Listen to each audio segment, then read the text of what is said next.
ಕರ್ನಾಟಕ ಕಾರ್ಯನಿರತ ಪತ್ರಕರ್ತರ ಸಂಘದ ವತಿಯಿಂದ ಇತ್ತೀಚೆಗೆ ಅಗಲಿದ ಹಿರಿಯ ಪತ್ರಕರ್ತರಿಗೆ ಶ್ರದ್ಧಾಂಜಲಿ ಅರ್ಪಿಸಲಾಯಿತು. ಕೆಯುಡಬ್ಲ್ಯೂಜೆ ಸಭಾಂಗಣದಲ್ಲಿ ನಡೆದ ಕಾರ್ಯಕ್ರಮದಲ್ಲಿ ಹಲವು ಗಣ್ಯರು ಭಾಗವಹಿಸಿ ಅಗಲಿದ ಹಿರಿಯ ಪತ್ರಕರ್ತರಾದ ಕೋಲಾರ ಜಿಲ್ಲೆಯ ಎಂಜಿ ಪ್ರಭಾಕರ್, ಬೀದರ್ನ ನಾಗಶೆಟ್ಟಿ ಧರಂಪುರಿ, ಬೆಂಗಳೂರಿನ ದೊಡ್ಡ ಬೊಮ್ಮಯ್ಯ, ಹುಬ್ಬಳ್ಳಿಯ ಭೀಮಸೇನ ಪದಕಿ, ಸಕಲೇಶಪುರದ ಎಂಎನ್ ಶಿವಕುಮಾರ್ ಮತ್ತು ಕಲಬುರಗಿಯ ಪ್ರಭುಲಿಂಗ ನೀಲೂರೆ ಇವರುಗಳಿಗೆ ಪುಷ್ಪ ಸಮರ್ಪಿಸುವ ಮೂಲಕ ಶ್ರದ್ಧಾಂಜಲಿ ಅರ್ಪಿಸಿದರು. ಸಕಲೇಶಪುರ ಮಾಜಿ ಶಾಸಕರಾದ ವಿಶ್ವನಾಥ್ ಅವರು ತಮ್ಮ ಸ್ನೇಹಿತರಾಗಿದ್ದ ಎಂಎನ್ ಶಿವಕುಮಾರ್ ಅವರೊಂದಿಗೆ ಇದ್ದ ಒಡನಾಟದ ಕುರಿತು ಮಾತನಾಡಲೆಂದೇ ಕೆಯುಡಬ್ಲ್ಯೂಜೆ ಹಮ್ಮಿಕೊಂಡ ಕಾರ್ಯಕ್ರಮಕ್ಕೆ ಬಂದಿರುವುದಾಗಿ ಹೇಳಿದರು. ಸಂಘದ ರಾಜ್ಯಾಧ್ಯಕ್ಷ ಶಿವಾನಂದ ತಗಡೂರು ಕಾರ್ಯಕ್ರಮದ ಅಧ್ಯಕ್ಷತೆ ವಹಿಸಿದ್ದರು. ಖಜಾಂಚಿ ವಾಸುದೇವ ಹೊಳ್ಳ, ಕೋಲಾರ ವಾಣಿ ಸಂಪಾದಕ ಬಿಎನ್ ಮುರಳಿ ಪ್ರಸಾದ್, ಎಂಜಿ ಪ್ರಭಾಕರ ಅವರು ಪತ್ರಕರ್ತರ ಸಂಘಕ್ಕೆ ನೀಡಿದ ಕೊಡುಗೆ ಹಾಗೂ ಅವರ ಒಡನಾಟದ ಕುರಿತು ಮಾತನಾಡಿದರು. ಕೆಯುಡಬ್ಲ್ಯೂಜೆ ಮಾಜಿ ಅಧ್ಯಕ್ಷ ವೆಂಕಟೇಶ್, ಹಿರಿಯ ಪತ್ರಕರ್ತರಾದ ಭಾಷಾ ಗುಳ್ಳೆಂ, ಶಶಿಕಲಾ, ಪತ್ರಕರ್ತರ ಸಹಕಾರ ಸಂಘದ ನಿರ್ದೇಶಕ ಧ್ಯಾನ್ ಪೂರ್ಣಚ್ಚ ಇವರು ಅಗಲಿದ ಪತ್ರಕರ್ತರ ಕುರಿತು ಮಾತನಾಡಿ ನುಡಿ ನಮನ ಸಲ್ಲಿಸಿದರು. ಮೃತ ಪತ್ರಕರ್ತ ದೊಡ್ಡ ಬೊಮ್ಮಯ್ಯ ಅವರ ಶ್ರೀಮತಿ ಅನಿತಾ ಮತ್ತು ಪುತ್ರ ಹೇಮಂತ್ ಕುಮಾರ್ ಅವರಿಗೆ ಈ ಸಂದರ್ಭದಲ್ಲಿ 29,500 ರೂಪಾಯಿಗಳ ಪತ್ರಕರ್ತರ ಅಪದ್ಬಾಂಧವ ನಿಧಿಯ ಚೆಕ್ ಅನ್ನು ರಾಜ್ಯಾಧ್ಯಕ್ಷರಾದ ಶಿವಾನಂದ ತಗಡೂರು ಅವರು ನೀಡಿದರು. ನೋಡಿ, ಸಾವು ನಿಶ್ಚಿತವಾಗಿ ಆಕಸ್ಮಿಕವಾಗಿ ನಾವು ಹುಟ್ಟುಬಿಡ್ತೀವಿ. ಸಾವು ಖಂಡಿತ, ನಾವಿಲ್ಲೆಲ್ಲರೂ ಸಾಯೋರೆ. ಬಟ್ ಸಾವು ತುಂಬ ಕಠಿಣವಾದಂಥ ಶಬ್ದ. ಮತ್ತು ಆ ಮನೆಗಳಿದಾವಲ್ಲ, ಸಾವಿನ ಮನೆಗಳು ಮತ್ತು ಸ್ನೇಹಿತರು ಅದನ್ನು ಸಹಿಸ್ಕೊಳ್ಳೋದು ಕಷ್ಟ. ಅದು ಹೀಗೆ ಸಾರ್ವಜನಿಕರ ಮಧ್ಯೆ, ಜನರ ಮಧ್ಯೆ ಕೆಲಸ ಮಾಡ್ತಕ್ಕಂಥ ವಿಶೇಷವಾಗಿ ಪತ್ರಕರ್ತರು ಆಕಸ್ಮಿಕವಾಗಿ ಸತ್ತಂಥವ್ರು ಇದ್ದಾರೆ. ಉದಾಹರಣೆಗೆ ಬೊಮ್ಮಯ್ಯ ಅವರು ಕೆಲಸ ಮಾಡ್ತಾ ಮಾಡ್ತಾ ಮನೆಗೆ ಇನ್ನೇನು ತಲುಪಬೇಕು, ಮನೆಯವರೆಲ್ಲರೂ ಅವ್ರು ಬರೋದನ್ನ ಕಾಯ್ತಾ ಇರ್ತಾರೆ, ಅವ್ರ ಜೊತೆಯಲ್ಲಿರೋದನ್ನ ಕಾಯ್ತಾ ಇರ್ತಾರೆ. ಇಂಥ ಸಂದರ್ಭದಲ್ಲಿ ಸಾವು ತುಂಬ ಕಠಿಣವಾದ್ದು.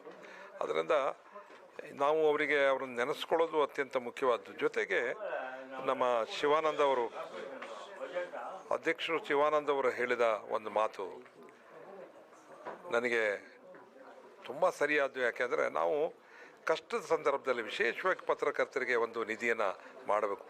ಸರ್ಕಾರದವರು ಅದಕ್ಕೆ ಆ ನಿಧಿಯನ್ನು ಕೊಡಬೇಕು. ಹಾಗೆ ಸಾರ್ವಜನಿಕರಿಂದಲೂ ಒಂದು ದೊಡ್ಡ ನಿಧಿಯನ್ನು ಮಾಡಿಡಬೇಕು.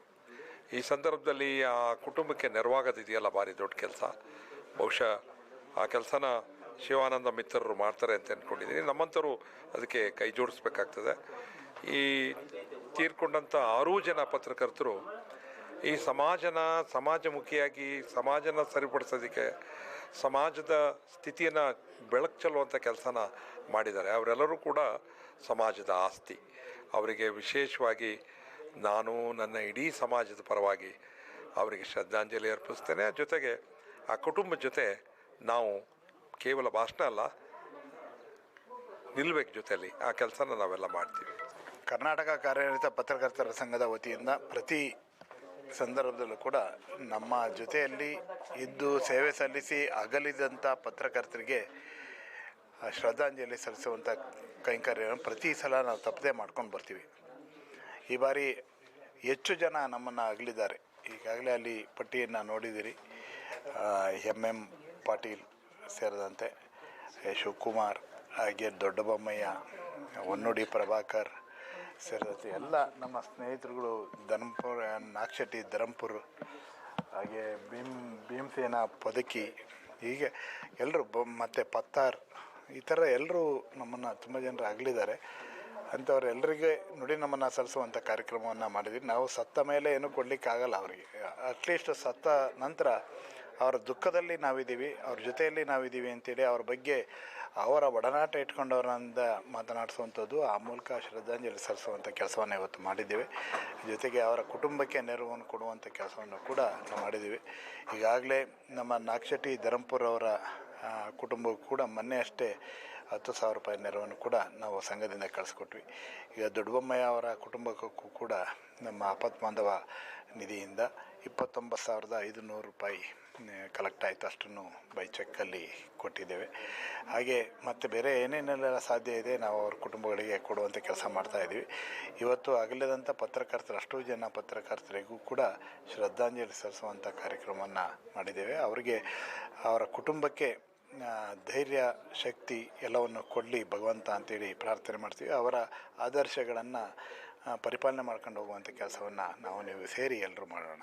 ಜೀರೋ ಇದ್ದ ಅಕೌಂಟಲ್ಲಿ ಇವತ್ತು ಪತ್ರಕರ್ತರ ಕ್ಷೇಮಾಭಿವೃದ್ಧಿ ನಿಧಿಗೆ 1,01,36,000 ರೂಪಾಯಿಯನ್ನು ಜಮೆ ಮಾಡಿದ್ದೇವೆ. ಅದರ ಬಡ್ಡಿ ಹಣದಲ್ಲಿ ಪ್ರತಿ ತಿಂಗಳ ಬೇರೆಯವರಿಗೆ ಅದರ ನೆರವನ್ನು ಕೊಡಿಸುವಂಥ ಕೆಲಸ ಮಾಡ್ತಾಯಿದ್ದೀವಿ.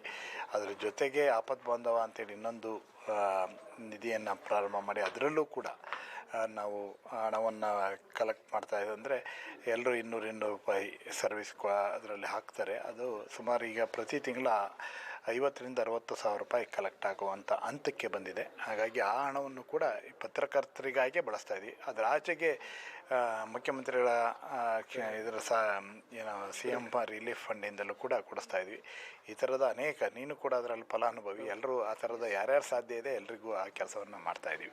ಈ ಸಂಘದವರು ನಮಗೆ ಮಾಡಿರೋವಂಥ ಉಪಕಾರವನ್ನು ಮರೆಯೋದಿಲ್ಲ. ಎಲ್ಲ ಮುಂದೆ ಬರುವಂಥವ್ರಿಗೂ ಸಹಾಯ ಮಾಡಲಿ ಅಂತ ಕೇಳ್ಕೊತೀನಿ. ಯಾಕಂದರೆ ನಮ್ಮನ್ನು ಕರೆದು ಇಲ್ಲಿವರೆಗೂ ಕರೆದು ನಮಗೆ ಉಪಕಾರ ಮಾಡಿದ್ದಾರೆ. ಅವರೆಲ್ರಿಗೂ ಮುಂದೇನೂ ಬರೋವಂಥವ್ರು ಯಾರಿಗೂ ಬರಬಾರ್ದು. ಬರ್ತೈತೆ ಈ ಸಾವು ಅನ್ನೋದು ಯಾರನ್ನೂ ಬಿಡಲ್ಲ. ಇನ್ನು ಮುಂದೆ ಬರೋವ್ರಿಗೂ ಹಿಂಗೆ ಸಹಾಯ ಮಾಡಲಿ ಈ ಸಂಘ ಸಂಸ್ಥೆಗಳಿಂದ. ಅವ್ರಿಗೆ ಒಳ್ಳೇದಾಗಲಿ, ಅವ್ರ ಫ್ಯಾಮಿಲಿಗೆ ಒಳ್ಳೇದಾಗಲಿ ಅಂತ ಕೇಳ್ಕೊತೀನಿ ಸರ್. ಇವತ್ತಿಗೂ ಮರೆಯಲ್ಲ. ಇದು ಹಂಗಂದರೆ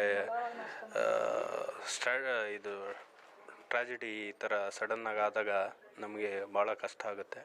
ಅದರಲ್ಲಿ ಹೆಲ್ಪ್ ಮಾಡಿದ್ದಕ್ಕೆ ಭಾಳ ಧನ್ಯವಾದಗಳು. ಹೀಗೆ ನಮಗೆ ಸರ್ಕಾರ ಕಡೆಯಿಂದ CM ಕಡೆಯಿಂದ ಏನಾರು ಆರ್ಥಿಕವಾಗಿ ಸಹಾಯ ಆದರೆ ಭಾಳ ನಮ್ಮ ಕುಟುಂಬಕ್ಕೆ ಸಹಾಯ ಆಗುತ್ತೆ ಸರ್. Thank you.